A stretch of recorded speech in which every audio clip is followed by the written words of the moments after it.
All right, the latest news break coming in. The United Nations Secretary General Antonio Guterres, spokesperson, reacts on farmer protest in India.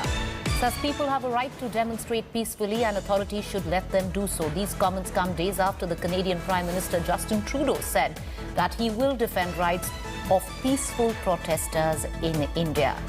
I want to immediately connect to our Foreign Affairs editor, Geeta Mohan, who's joining us live for more. You know, Geeta, this is huge. After a very, very long time, has the United Nations spoken directly on record on what is going on in India in terms of its personal matters?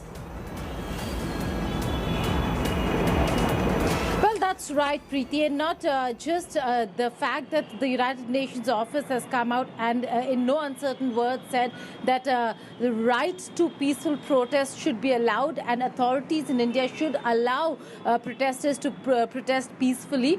But there has to be a distinction that needs to be made. One is that the international community, be it the United Nations or for that matter, certain leaders of various other countries have not really commented on the goings-on when it comes to the farm bills. That is an internal matter, and India and the protesters or the farmers, the stakeholders, have to resolve it themselves. There are other stakeholders who've also mentioned it and criticized it, but the United Nations has been very careful.